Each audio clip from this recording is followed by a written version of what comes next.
Venice and Genoa, which had earlier prospered through trade in oriental goods, were too small to take on the mighty Ottoman. দেখো, Venice এবং Genoa দুটো শহরের কথা বলেছে, দুটো শহরই ইটালির শহর। কোথায় বলো দেখি ভেনিস এবং জেনোয়া? দেখো ইটালি তোমরা দেখতে পাচ্ছ, দেখো ইটালি হচ্ছে এইটা, এইটা ইটালি।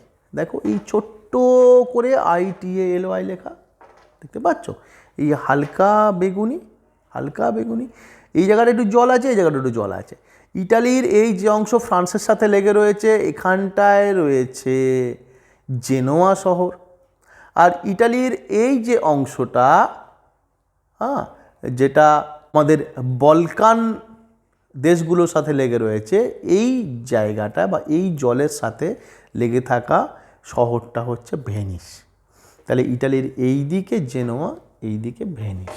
ওকে, সো জেনোয়া এবং ভেনিস দুটোই আগে ওরিয়েন্টাল গুডস, ওরিয়েন্টাল গুডস মানে ওরিয়েন্ট মানে পূর্ব দিক সম্বন্ধীয় বা প্রাচ্য, অর্থাৎ ওরিয়েন্টাল আমরা এই যে অঞ্চলটাকে বলা হয় পূর্ব দেশীয় বা পূর্ব পৃথিবীর পূর্ব দিকের অংশ, বা এটাকে অন্য ভালো বাংলায় বলা হয় প্রাচ্য, এর ইংরেজি হচ্ছে ওরিয়েন্ট বা ওরিয়েন্টাল। তো এই অঞ্চলের গুডসগুলো আগে এই শহর দুটোর মাধ্যমে পুরো ইউরোপে, এখান থেকে এবং এখান থেকে পুরো ইউরোপে সাপ্লাই হতো। বাট এখন অটোমান সাম্রাজ্য এত বড় হয়ে গেছে যে ওই শহর দুটো ওই সাম্রাজ্যকে ট্যাকেল করে ভারতের মাল আর আনতে পারছে না। Okay, north Europeans were ready to aid Portugal and Spain with money, men, even as Genoese were ready to provide ships and technical know-how. অর্থাৎ মাংসের এত দরকার, মাংসের মশলার এত দরকার, ভারতের জিনিসপত্র ক্যালিকোজ রেশম এত দরকার, পুরো ইস্টার্ন যে এশিয়া রয়েছে তার জিনিসপত্র সাজানো গোজানোর দ্রব্য এত প্রয়োজন যে এখন এই শহর দুটো থেকে আগে যে মালগুলো যেত সেইগুলো তো এখন যেতে পারছে না। সেই জন্যে পুরো নর্থ ইউরোপ, হ্যাঁ, এরা সকলে বলছে যে আমরা তোমাদেরকে সাহায্য করব। ওকে, তোমাদের মানে স্পেন আর পর্তুগাল। কেন এদেরকে বলবো? এরা জলের মধ্যে রয়েছে। ওকে, এরা যেন বেরিয়ে পড়ে, বিভিন্ন প্রান্ত খুঁজে খুঁজে মশলা নিয়ে আসে ইউরোপে। কেন এরা? তার কারণ আর ভেনিস আর জেনোয়া দিয়ে হচ্ছে না। আগে যেটা সরাসরি এখান থেকে মাল নিয়ে আসতো, এখন এখানটায় তুর্কি সাম্রাজ্য তৈরি হয়ে গেছে। ভেনিস আর জেনোয়া পেরে উঠছে না এদেরকে কাটিয়ে এদের ওপর থেকে মাল এখান থেকে নিয়ে যেতে। সেই জন্যে সারা উত্তর ইউরোপ বলছে স্পেনকে এবং পর্তুগালকে যে তোমাদেরকে আমরা টাকা দেবো, তোমাদেরকে আমরা লোক দেবো। এমনকি জেনোয়ার লোকেরা বলছে তোমাদেরকে আমরা জাহাজ দেবো, তোমাদেরকে আমরা জাহাজ চালানোর কায়দা শিখিয়ে দেবো, তোমরা যাও গিয়ে মশলা নিয়ে এসো। দেখো ইতিহাস কত রিপিট হয়, ইতিহাস কত ঘুরে ঘুরে একই রকম আসে, এবং ইতিহাস পড়ার এটাই মজা। আজকে দেখো ঠিক সেম জিনিস ঘটছে। আজকে যখন এই ইউক্রেনকে রাশিয়া আক্রমণ করছে তখন পুরো ইউরোপ থেকে ইউক্রেনের কাছে সাহায্য আসছে। সেম পুরো বাকি rest of the Europe and America ইউক্রেনকে ট্যাঙ্ক পাঠাচ্ছে, ইংল্যান্ড পাঠাচ্ছে, জার্মানি পাঠাচ্ছে।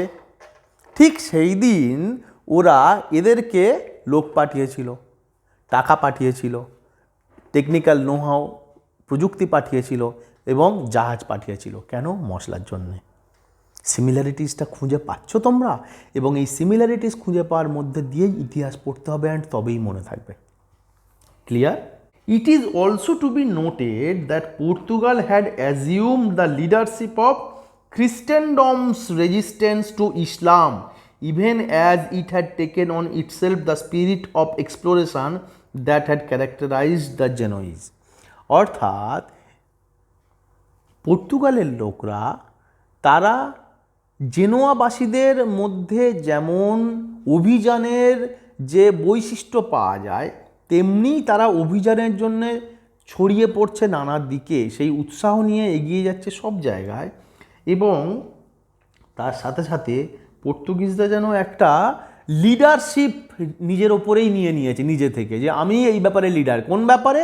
যে চারপাশে যে মুসলিম আধিপত্য বাড়ছে, মুসলমানদের যে আক্রমণ বাড়ছে, তার বিরুদ্ধে খ্রিস্টানদের প্রতিভূ হয়ে মুসলমানদেরকে ঠেকিয়ে রাখার যে লড়াই, সেই লড়াইয়ে পর্তুগিজই যেন নিজেই নিজেকে বলছে যে আমি হচ্ছি লিডার, আমি হচ্ছি তোমাদের সকলের নেতা।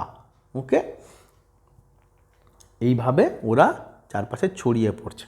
Next, historians have observed that the idea of finding an ocean route to India had become an obsession for Prince Henry of Portugal, who was nicknamed the Navigator.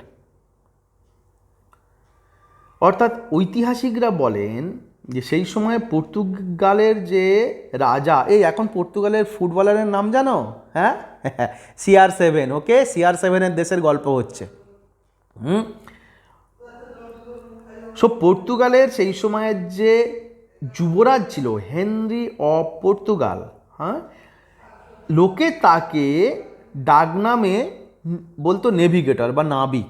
হ্যাঁ, আমরা কাউকে বলি না যে চালাক, কাউকে ইয়ার্কি করে বা লুকিয়ে বলি না যে ও একটা চালাক, কি ও ব্যবসায়ী। হ্যাঁ, ওই রকম, মানে ওকে নাবিক বলা হতো আড়ালে। এবং সে তার একটা মানে অবসেশন ছিল, তার মনে মনে একটা যেন সারাক্ষণ ঘুরে বেড়াতো, চড়ে বেড়াতো, যে কি করে ভারতের একটা পৌঁছানোর জন্যে জলপথ আবিষ্কার করা যায়। ওকে, also he was keen to find a way to circumvent the Muslim domination of the Eastern Mediterranean and all the routes that connected to India to Europe. অর্থাৎ মুসলিমদের এই অঞ্চলের ইস্টার্ন ডোমিনেশন, মানে এই পুরো পূর্ব দিকে মুসলিমদের যে আধিপত্য, সেই আধিপত্যটাকে ও সার্কামভেন্ট করতে চাইছে। মানে আমাদের নেভিগেটর হেনরি অফ পর্তুগাল, পর্তুগালের যুবরাজ, সেই সার্কামভেন্ট মানে জলপথ দিয়ে এরকম ঘিরে ধরা, এই ঘিরে ধরাকেই বলা হয় সার্কামভেন্ট। ঠিক আছে, তো সে ওরকম কিছু চাইছে যে মুসলিমরা পূর্ব দিকে যে এত সাম্রাজ্য বিস্তার করে ফেলেছে, এদেরকে আমি ঘিরে ধরবো এবং ভারতে যাওয়ার জন্য একটা সরাসরি জলপথ আমাকে আবিষ্কার করতে হবে। এবং সে সারাক্ষণ ওই চিন্তা নিয়েই থাকতো, অবসেশন হয়ে গেছিল তার। ওকে, Pope Nicholas V gave Prince Henry a bull in 1554, conferring on him the right to navigate the sea to distant shores of the Orient, more specifically as far as India, in an attempt to fight Islamic influence and spread the Christian faith. 1454 সালে pope Nicolas, ওকে, Nicolas 5 Prince হেনরিকে একটা বুল দেয়। বুল মানে কিন্তু এখানটায় বলদ না, বুল মানে একটা আদেশনামা, একটা ডিক্রি, একটা সরকারি হলফনামা।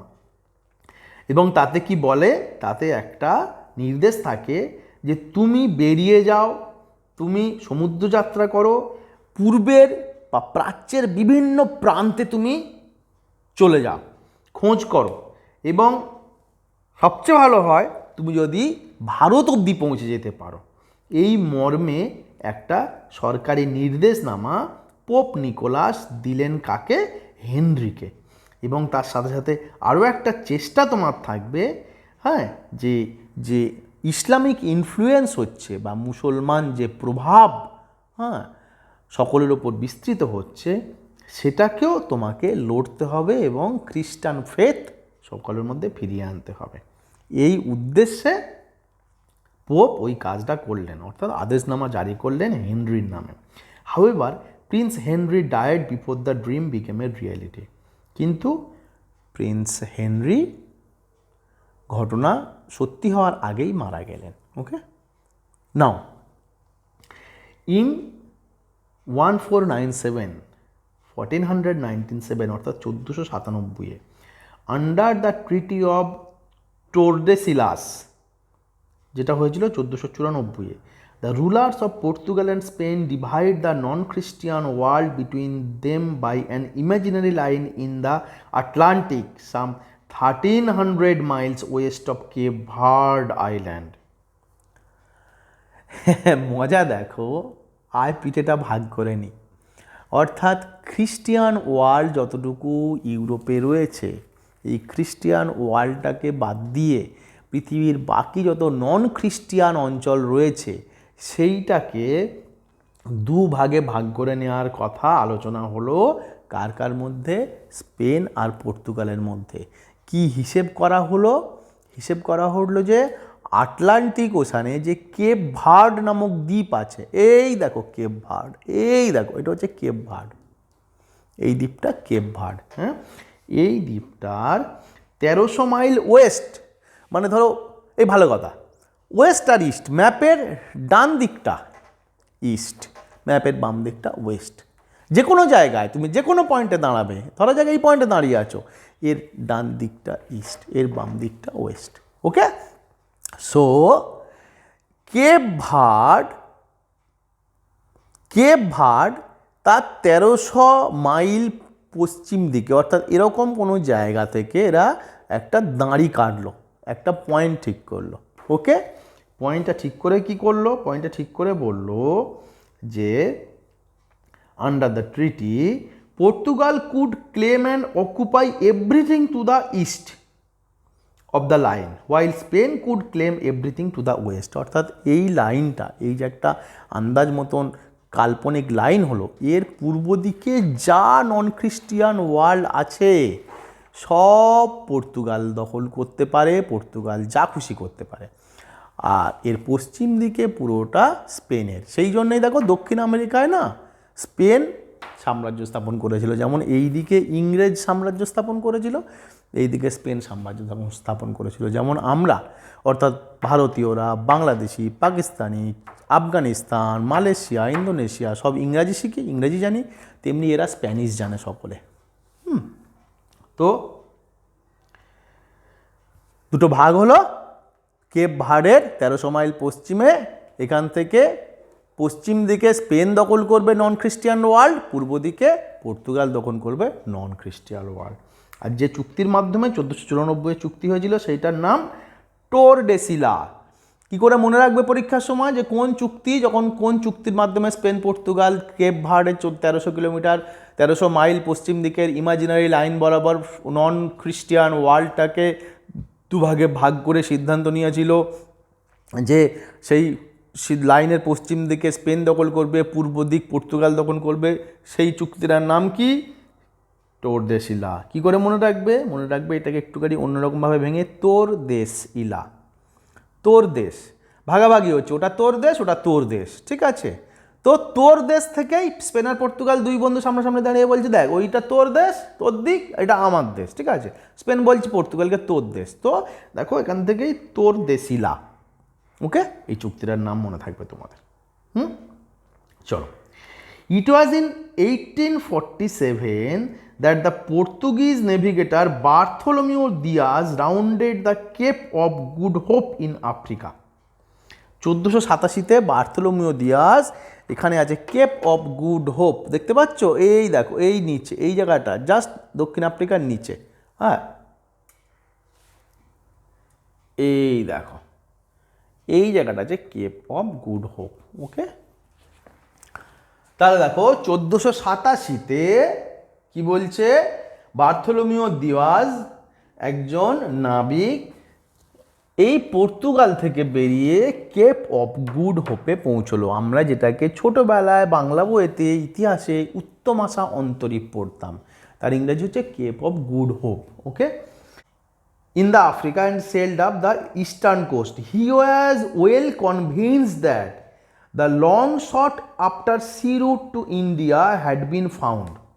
এবং তার ধারণা হয়েছিল যে সে ভারতে এসে পৌঁছেছে। জানতো না তো তারা তখন যে কোনটা ভারত, কোনটা আফ্রিকা, কোনটা আমেরিকা, তারা শুধু নিজেদের জায়গাটা জানতো এবং নতুন নতুন জায়গার খোঁজে বেরিয়ে যাচ্ছে। উত্তম আশা অন্তরীপে এসে বার্থোলোমিও দিয়াজের মনে হলো যে এতদিন ধরে যে আমরা ভারতকে খুঁজছি, সেই ভারতকে আমরা অবশেষে পেলাম।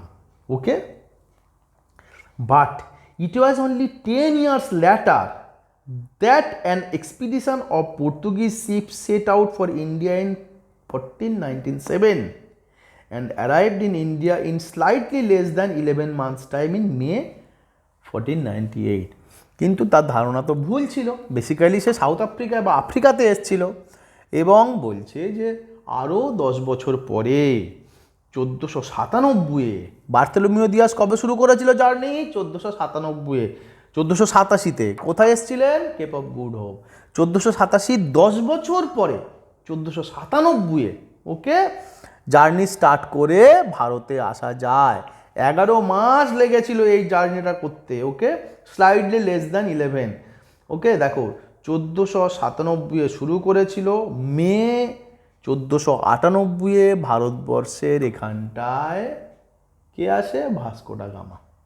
11 মাস জাহাজে করে ওরা এখান থেকে চলে আসে। ওকে, সো আজকে এইটুকু।